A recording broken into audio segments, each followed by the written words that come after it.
Well, let's look at the. We'll put aside the JCPOA because there's a fundamental disagreement between the United States and Europe on it. But there are issues on which they have shared concerns. Let's look at ballistic missiles.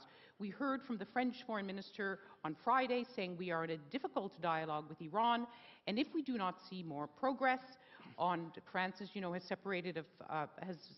suggested a separate deal agreement on ballistic missiles. He said if we don't make progress, France will have to impose new sanctions.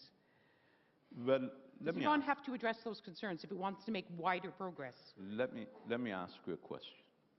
I asked you one first. No. Yes. I'll answer your Yes. question.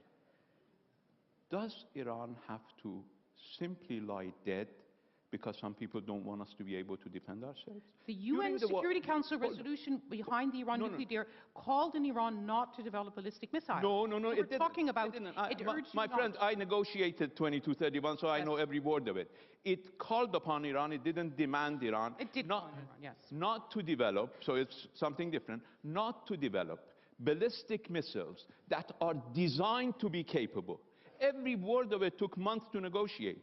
Designed to be capable to carry nuclear weapons. We don't design any of our missiles to be capable to carry nuclear weapons because we don't have nuclear weapons.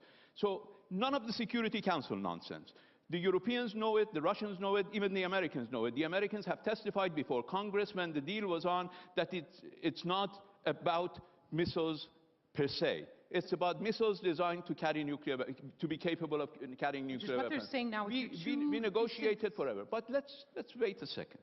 Problem is, there are $100 billion of weapons going to Iran. Nobody is selling us a single fighter jet. Nobody. How are we supposed to defend ourselves? When we were attacked by French Exocet missiles, by German chemical weapons, by Russian MiG fighters, by British tanks, by American AWACS surveillance, who came to our assistance? Why, when our people were being showered with missiles, with Iraqi missiles, nobody gave us a means of defense, either air defense or missiles to retaliate? No one. We had to beg. Now, I am not going, for the pleasure of my friend, Minister Le Drian, or anybody else, to make our people defenseless so that the next Saddam Hussein in our region could rise up and kill our people without the means of our defense. We still have people who cannot breathe in Iran because of the chemical weapons that were provided to Iraq from Europe. I mean, if we were to negotiate about armaments, Europe has a lot to respond to. Europe is not going to be in the Inquisition seat. Europe will be asked why it supported Saddam Hussein. Okay, why we can't go back into the bombing in Let's Yemen. not go back in history. We've got enough on the current. Let's ask this. So the United States objected to your recent, has to be said, failed satellite launches, saying the technology used could be interchangeable with technology used in ballistic missiles.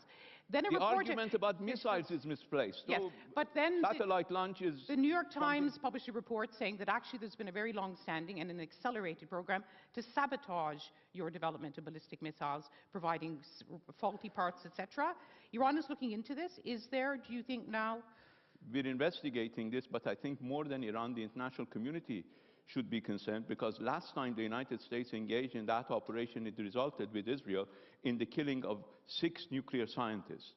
I think it is important for the international community to rise up and say that this is not jungle. We don't run the law of the jungle. Okay. That you interfere in the legitimate defense of another country. I ask you a question. Does Iran have the right to defend itself? And if we have the right to defend ourselves, do we do it with swords? Do we do it with, whatever, guns? Or do we need sophisticated means of defense? The most sophisticated means of warfare are being sold to our region, and President Trump conveniently calls them beautiful military equipment. Now, we're not getting any of those beautiful military equipment. The beautiful military equipment the Yemenis are getting. They're being killed with it. Okay. I don't think they call it beautiful. Let's